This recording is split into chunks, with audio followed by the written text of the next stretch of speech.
Well, let's see here. I think what we have to do is think in terms of the exhaustion of our own cultural forms. I mean, that's what we're living through, is a global dying created by the exhaustion of our cultural forms and the vitality of the cultural forms that we see in these so-called primitive, I call them pre-literate people. As Nicole pointed out, they have nothing. But what they seem to have that we cannot seem to get a grip on is a kind of dynamic equilibrium with their environment and peace of mind in the felt experience of the moment. These are the two things we don't have. As a society, we cannot seem to make peace with nature. As human beings, as individuals, it's very hard for us to be at peace with ourselves. I mean, I consider my own life the search for peace of mind. Forget enlightenment, forget shunyata, all this stuff. You know, just a little peace of mind would be a tremendous boon as far as I can see. So I really think that there's a confluence here of themes and possibilities. It has this richly plotted texture that always lets you know that you're in the presence of a higher order of things. It's that the shamans whom we admire, who we idealize, are seen to be at the center of this environment, the warm jungle, the tropics, the warm tropics, that we find it necessary to destroy. So it's a perfect image of us being at war not only with ourselves, but with nature itself. And, you've heard all about how the Amazon and the Congo Basin in eastern Indonesia are all being cleared and lumbered and turned into cattle ranches. This is a tragedy, obviously. We understand and can perceive the dynamics of that. But how to make sense of a situation where, as the World Bank and the IMF attempt to halt this kind of destruction, on the other side of the coin, the United States State Department and the DEA and these agencies propose and are planning to carry out the defoliation of the Waijaga Basin. So there's a schizophrenia here that is not academic. I mean, are we trying to get the patient well, or are we pulling the plugs one by one? We seem to be acting in both dimensions simultaneously. And I think it's because we have not in this culture awakened to the depth of the crisis that surrounds us. You know, there's a lot of kind of self-congratulatory backslapping going around these days over the fact that communists everywhere are in hot water and have to admit that they did it wrong. And this gives a lot of satisfaction to people who feel that that means we did it right. We didn't do it right.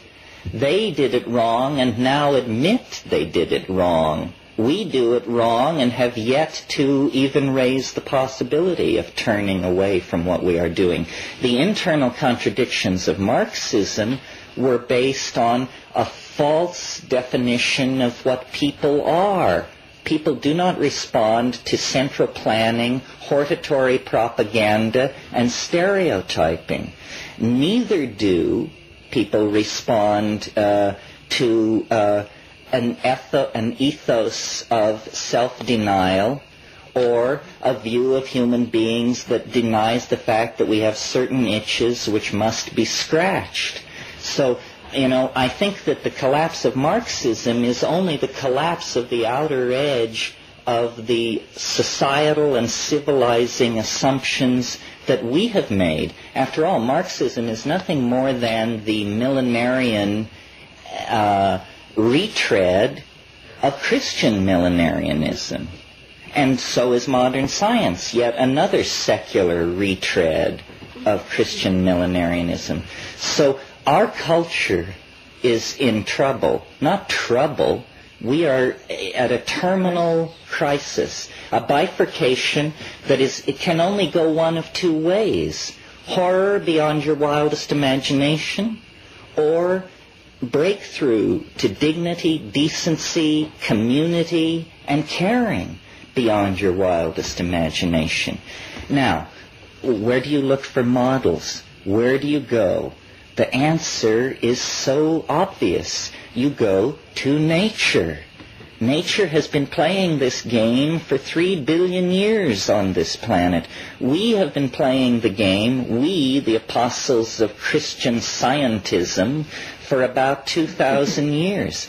Nature has an economy, an elegance, a style that if we could but emulate it, we could rise out of the rubble that we are making of the planet. You know, it was the geographer Carl who said, man found the planet a climaxed primeval forest. He, and notice the gender here, he will leave the planet a weedy lot.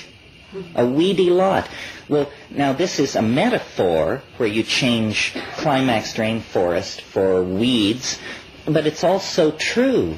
By clearing land, we promote the kind of plant evolution that stresses very rapid seed production and annular cycles of growth. In other words, weeds.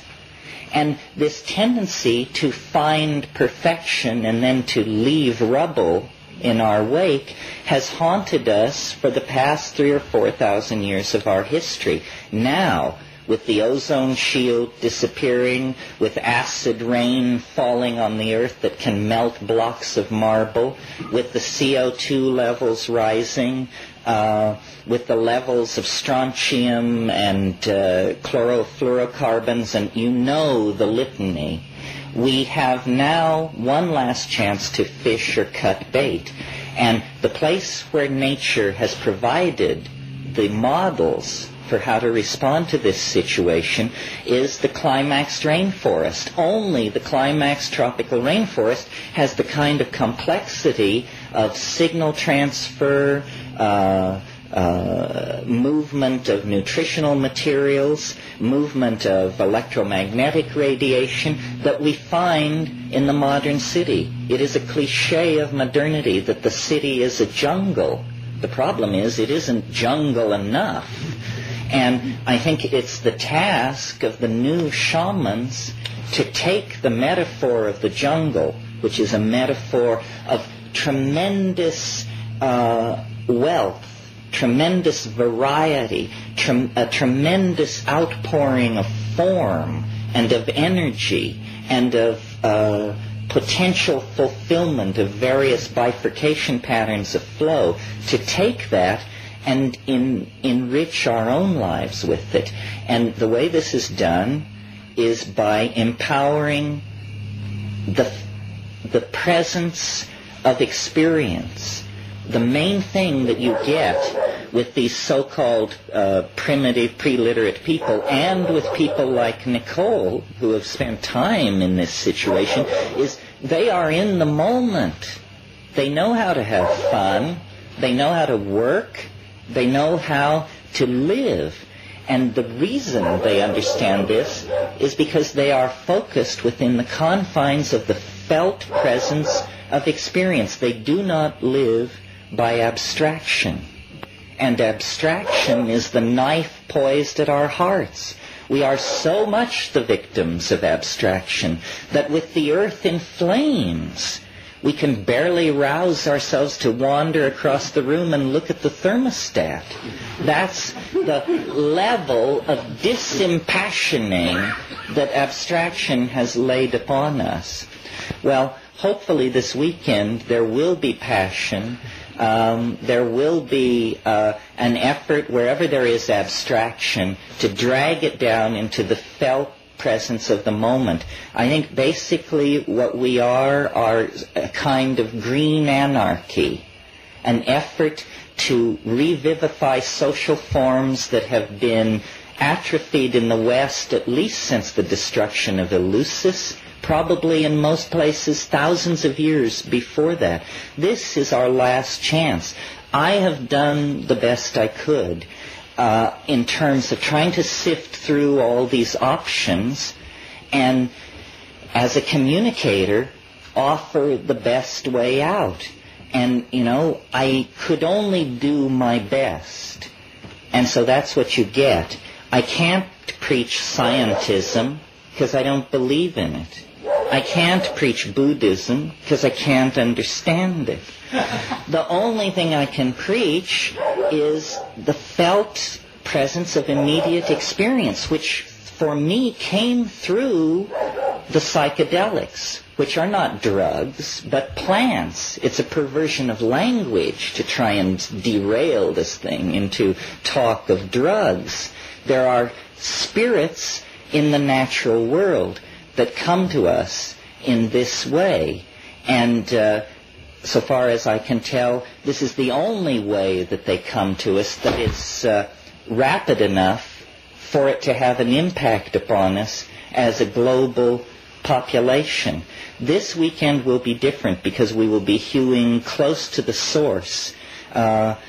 Nicole is a priceless repository of information, more even than she knows. If I could declare her a national treasure, I would. The number, who knows what this woman knows? Who knows how much human suffering, the alleviation of how much anxiety lies in the hands of perhaps half a dozen people of Nicole's caliber who have paid their dues in these jungles. This information is flowing through our fingers and disappearing. In another 30 years, it will be all gone. Every time I go to the Amazon, I can feel the way in which it's slipping away. When my brother and I go off looking for these unusual hallucinogens, often we have the experience where when we finally find the person who claims they know what we're after, the line goes like this.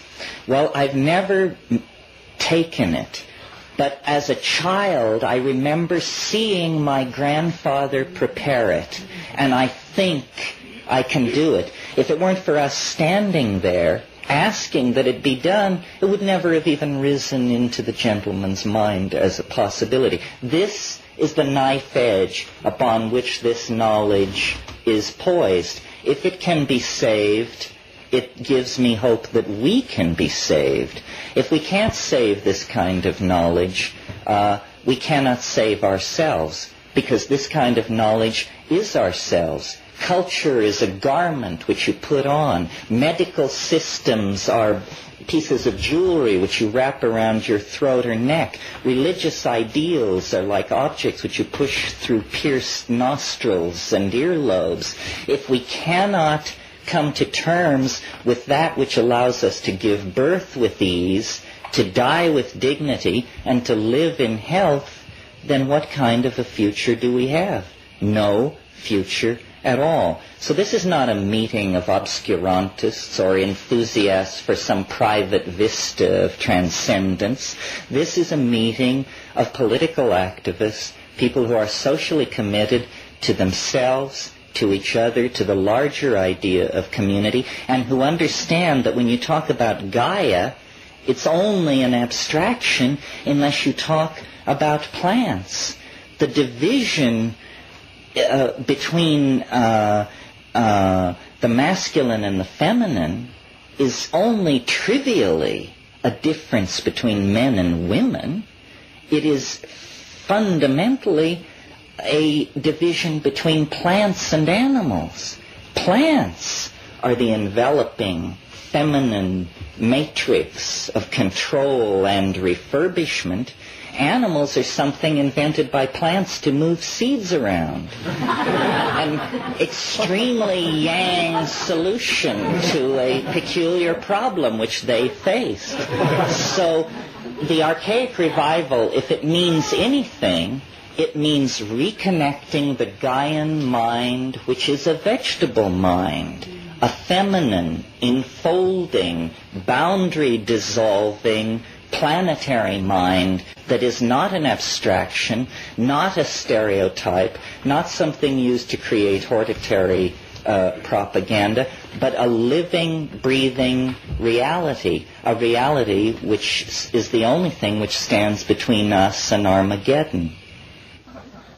History is a kind of horrified realization that something has been lost, that there is an itch hard to scratch in the civilized context, that we have, out of fear, really, descended into patterns of domination of each other, of the environment, of our children, of our social relations with exogamous groups.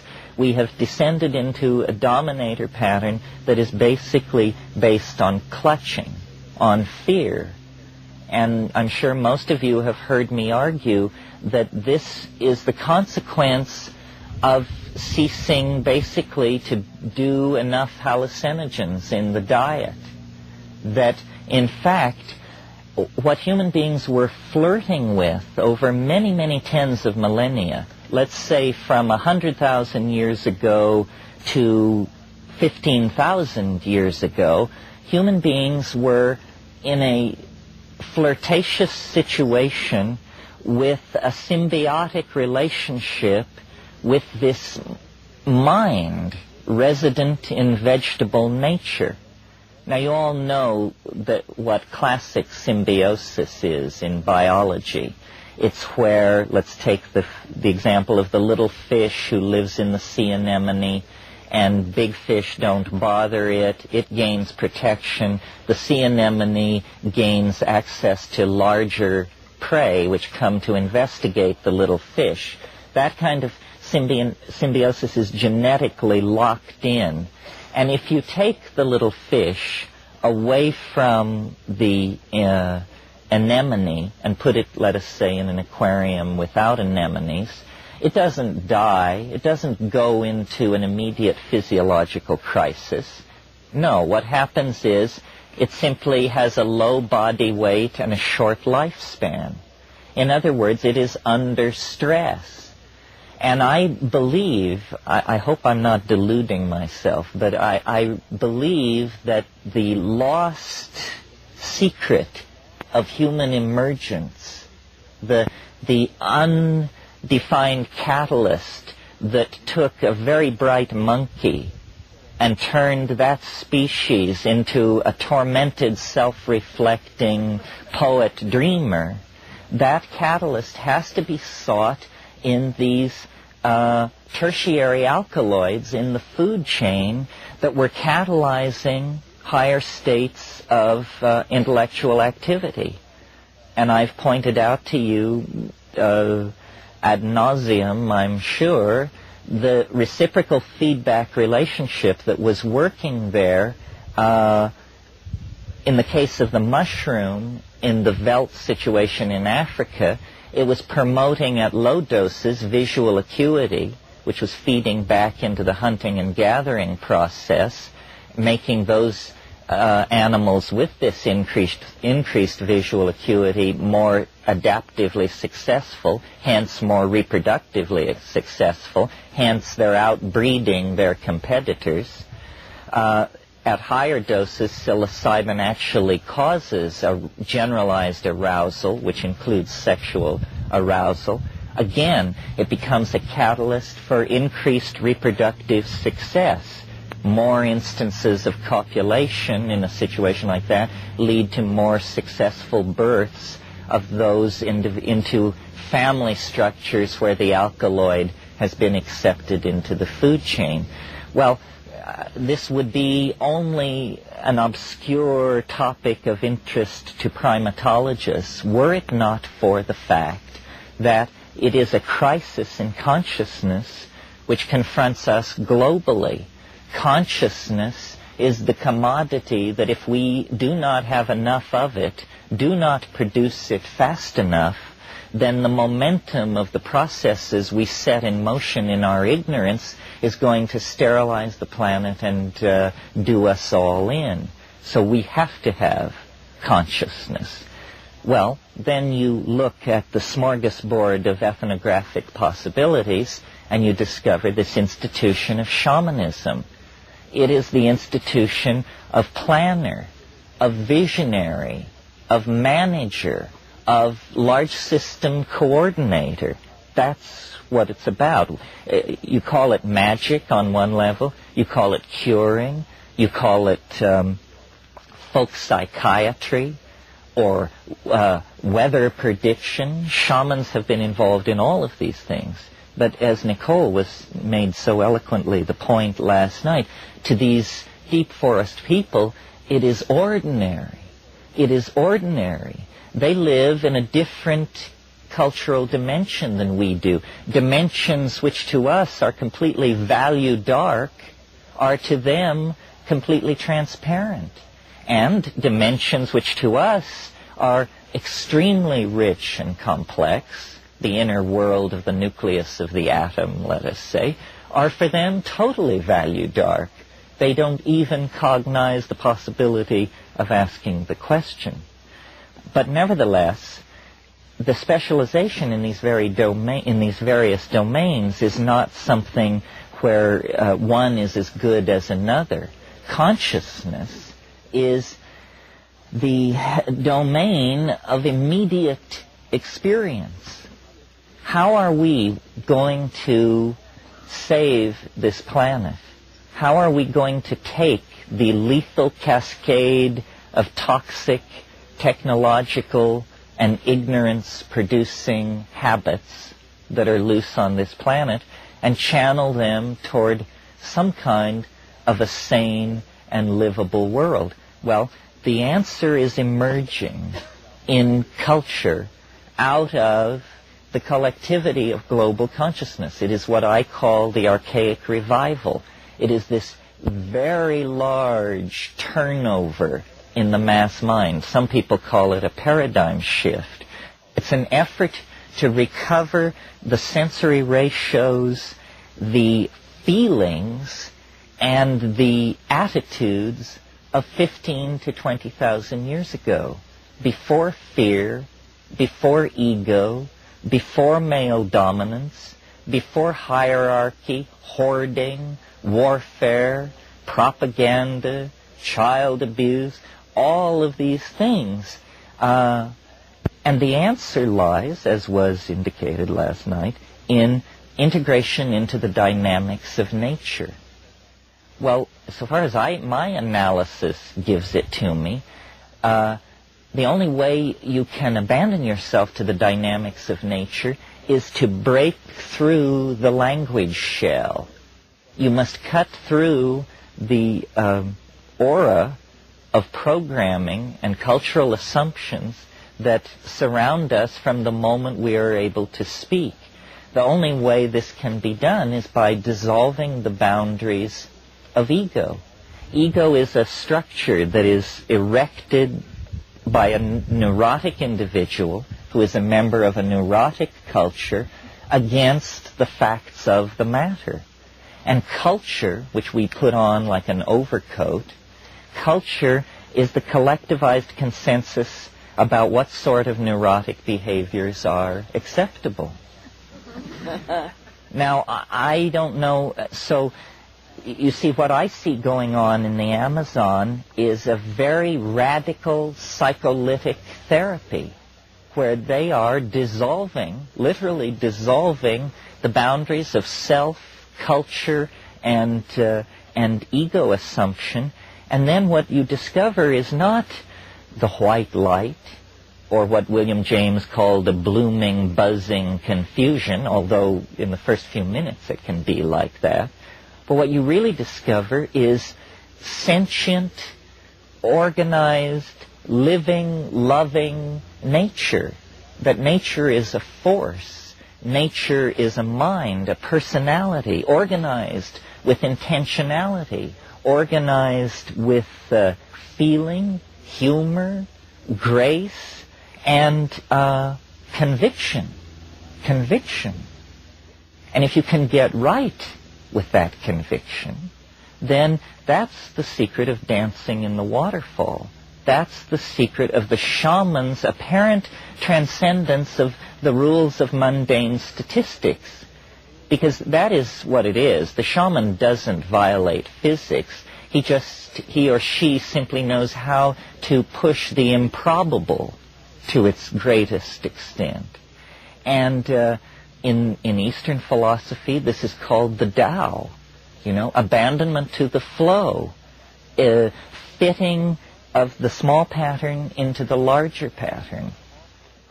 Well, I think these things are very important because I think that psychology, psychiatry, psychoanalysis, it's a good idea, but it will never reach any kind of operational effectiveness until we look to these native healers all over the world and study their methods, and their methods are chemical and personal. It's a combination of care, attention, intention, and chemistry that allows consciousness to be made malleable and then recast in other forms. So I find myself this weekend explaining myself. That's what I feel like I'm doing. Why does someone who extols the self-transforming elf machines of the DMT space also claim to be a conservationist, also, have a mathematical dog and poodle show? Well, it's because all of these things emerge out of the concrescence of consciousness, its intention toward its own transformation. Nature is the answer. It's not enough to be like Wordsworth. It's not enough to, this is not, Mao Zedong said the revolution is not a dinner party. And certainly the ecological revolution is not a dinner party. Poetic sensitivity to the death of the planet is not what we're striving for here. What we're striving for is to halt, overturn, and back out of the impending death of the planet. It is very clear now that consciousness will decide that the planet, there are not rosy futures of suburban housing and ratatouille to be extended endlessly into the future. We are approaching a bifurcation where it is either going to become heaven or hell, one or the other. And I think that this archaic intuition, which I see reaching clear back to the birth of the 20th century and the 19th century, back to people like Alfred Jarry and Guillaume Apollinaire and the pataphysicians, the surrealists, the physicists around Einstein, Freud, modern art, modern dance, jazz, all of this stuff is an effort to reclaim the primitive, to reclaim the archaic, to reject all that powdered wig algebra that comes down through the French, English, German tradition of constipated male dominance. And instead, intuit, that's what it is in Freud and Jung and the New Age, and intuit our way out. But now we're the intuition is rising to the surface. We no longer have to operate without the presence of the goal firmly in hand. The goal can now be stated. What this is all about is a return to archaism with the lessons learned in history. That's where we were happy. The fall was a fall into a veil of tears, into a world of limitation and pain and suffering and infectious disease and so forth and so on. It's a prodigal journey into a lower dimension that can now be ended by a collective cultural decision to commit to this Taoist, shamanistic, feminized, cybernetic, caring, aware, present, kind of being. I mean, it's nothing more than what each of us is in our very best moments. But we have to extend those very best moments to fill whole lifetimes. Think of the number of people who suffered and died that we could sit under this tree this morning. I mean, in the last 1,000,000 years, 9 times the glaciers have ground south from the poles, freezing the world into ice and confining human populations to subtropical valleys and the warm tropics. 9 times the interglacial periods have come and human populations have spread out over the earth. They didn't have radio, they didn't have antibiotics, contraception, statistical analysis, or the partial differential equation, and yet somehow they managed to get us here. Are we then, as the heirs of that wave front, of the inheritors of a 1,000,000,000-year process, are we in one generation to turn it into a massive pottage? I think not. I certainly hope not. I would like to believe that we could make that leap to conscious awareness that would allow us to take hold. Now, the problem, it was easy the first 10 years that I sat before you, because what we were doing was getting to know each other, to verify that we in fact existed, that I wasn't crazy, you weren't crazy, so forth and so on. Now what looms ahead is the mess of politics. And this, I'm sure you have no stomach for. I certainly don't. I'd rather be stoned and rocked in the arms of the goddess. But as a matter of fact, this dominator thing is not going to be unhooked and put to bed without a struggle. Everyone is going to have to be counted. I've talked to you in recent months about memes. Memes being the smallest potential units of ideas. They're like genes. We are the nucleus of a mutant meme. The meme of plant consciousness, hallucinogenic consciousness, shamanistic consciousness. We have to refine this meme, replicate it through repetition, and spread it through society in the same way that a plant sheds seeds into an ecosystem. The idea will compete. The idea is a good one. It's adaptive, it's clever, it's tough, it's invasive, it can make use of many contexts to promote its own existence. But it can't do any of that if we don't replicate it and get it out. So I see these kinds of meetings as an opportunity for building community, as an opportunity for people to look around themselves and connect with the other people who are here. We cannot be told from the rest of the population unless we self-select and gather together at a single point in space and time. When we do that, we recognize each other. When this meeting is concluded, we will merge back into the larger stream of the body politic, but carrying this meme of the Gaian resurgence, the Gailanic wave that must come. I mean, people say it's so wonderful that you articulate these feminist ideas and so forth. I do it because I don't want to be dead. I do it because I don't want my children to have no world to live in. There is no choice. The walls are high and the current is moving very fast. What we need to do is merely keep our spirits high and learn to sing the song. My friend Ralph Abraham is a proponent of this school of mathematics called chaotic attractors or dynamics.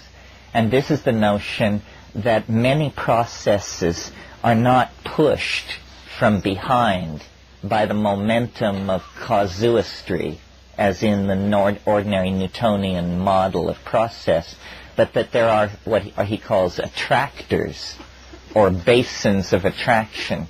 And these are things which lead processes forward. For instance, somewhat trivial example would be if we had a large bowl and a marble, and every time we released the marble up near the rim of the bowl, we would notice that it unfailingly rolled to the bottom of the bowl and located itself somewhere near the center of the bottom of the bowl.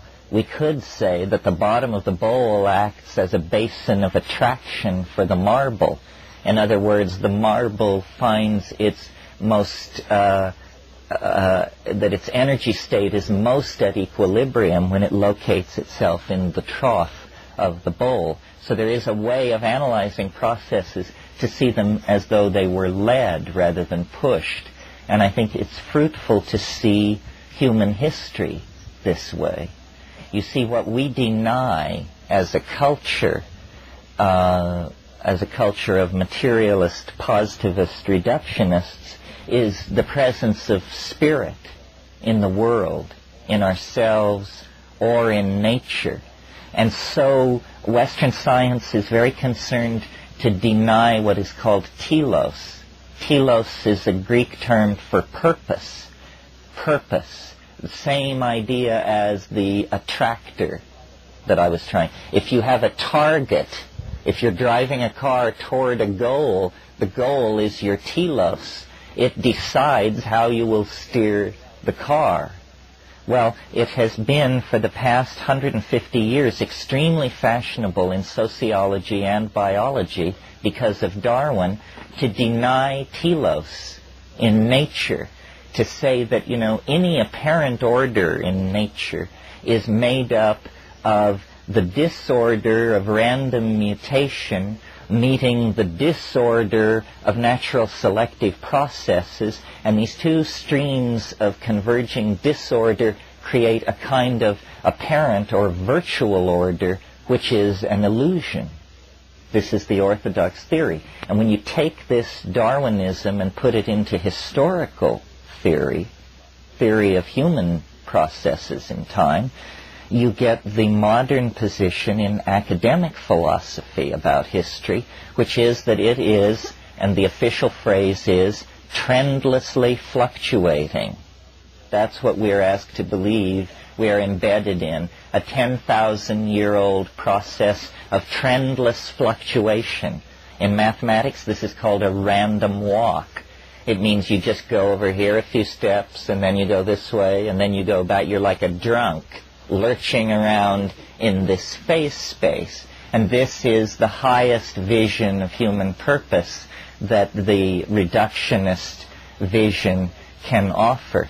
Well, what the intuition of religion is, especially Western religion, and I wouldn't even bother to mention it, except that it also is the strong intuition of a lot of psychedelic experience, that there is some kind of attractor in the historical phase space. There is something which is drawing everything toward it. It's like a higher dimensional entity that casts an enormous shadow over the human landscape, so that, sitting around campfires 50,000 years ago, people felt this vague tug toward organization, order, cognitive activity, epigenetic activity. Epigenetic activity means coding stuff not in your genes, but in dance, gesture, ritual, and ultimately in clay and on paper and in electronic storage methods. This proliferation of complexity is a response to and an anticipation of this transcendental object at the end of historical process. You see, if it weren't for our presence on this planet, even modern science at its present primitive state could give a fairly good accounting of what's going on, that out of complex polymers arose super complex polymers which were self-replicating, and that was life, and then you have an animal population. But the fly in the ointment of this rational model of reality is ourselves. We are clearly imbued with a higher dimension, which we call spirit, in a way that ordinary matter, when imbued with a higher dimension, is called life. In other words, we represent a different ontological level in the career of organization, because we hope, we despair, we plan, we remember, and we misremember. You know, we lie, we fabricate, we delude ourselves and other people. All of these things are uniquely human functions. Well, I think that shamanism, which is the focus of our concern here, is a kind of anticipating of the whole pattern. And that this is really the way to think about shamanism when thinking of it as a force that can steady and complete an individual human life. The shamans are not in history in the same way that we are. By having access to this higher dimension that they go to in their trance states and their states of intoxication, they gain a fractal overview on process, on life. I mean, after all, isn't that what we mean by wisdom? Wisdom is understanding how things really work, how they really work. Love affairs, the raising of children, the managing of corporations, the prosecution of wars. How do these things really work? Not the deluded and fumbling attempts of the proponents of this or that school, but a Taoistic insight into the actual appropriate dynamics of everything. Well, how do you gain that kind of an insight? The answer is you must have a superior model. You must have a superior model. Now, if you believe, that the world is composed of 3 levels and they are held up on the back of a woman who sits on a giant tortoise who floats in space, this is a model of the universe. It can take you a certain distance. But what model of the universe can actually offer reassurance in all kinds of situations? Well, strangely enough, I think that these models come from the frontiers of mathematics, that it is not mere coincidence that the storms of visionary hallucination that the shaman encounters are very much like the storms of form and color that are spewed out of a Cray 3 supercomputer when it conducts 1,000 iterations per second inside the Julius set or the Mandelbrot set or one of these other compound complex mathematical objects that we are beginning to see. You see, mathematics, up to this point, has been a computational science because mathematicians used pencils and blackboards and chalk to describe their objects. And consequently, an excruciatingly difficult vocabulary kept most people from appreciating what mathematics was about. Now, the computer is to modern mathematics like the telescope was to 16th century astronomy. The computer becomes a window into domains of hyper-complex computability that previously could barely even be conceived, but that now, at a rate of millions approaching billions of iterations per second, Ralph works on the MMPP machine, the multiple parallel processing machine at Goddard Space Flight Center. It does 800 megaflops per second, 800 million floating point decimal calculations per second. Well, you can dream dreams with a machine like that, and strangely enough, at the edge of the super technology of the dominator culture at Goddard Space Flight Center with guys, high priests standing around in white coats, when you get it up and running, what you see is what an ayahuasca shaman sees on a Saturday night in the Amazon. You see that you are navigating through a complex, higher dimensional phase space where by varying the inputs of amplitude and frequency In one case using an electronic box, in the other case using the human voice, you sing your way through a mathematical domain which is a higher resonance of reality. And you learn how the world really works, how things happen. Well, how the hell do they happen? Well, on the simplest level, they happen like this. They have a beginning, they have a middle, and then they die away as an oscillation, a damped oscillation. Now, this simple truth to which we all nod assent is, in fact, the hardest thing, the hardest swallow there is for the dominator ego and the dominator personality. Because what this simple truth says, things come into being, they achieve their inflorescence and they fade away, is, as Heraclitus put it, pantithreia, all flows. Nothing lasts. Nothing is saved. And this is, our glory and our agony. That, the people we love and the people we hate are swept away by time. Empires, dynasties, continents are swept away by time. And yet our search for security is cast in the dominator culture as a search for permanence. I want to buy a house. I'd like to get my trust fund functioning a little better. I'd like to pay off X, Y, and Z. A search for permanence. So what you do when you do that is you set yourself at war against the cosmos, which is a heroic stance if you're trying to produce Melvillian opera out of your life. Ahab says in Moby Dick, he's talking to his first mate Starbuck, who signifies Christian right reason, and he says, he's raving about going after the whale, and he says, we'll chase it over both sides of earth and round perdition's flame.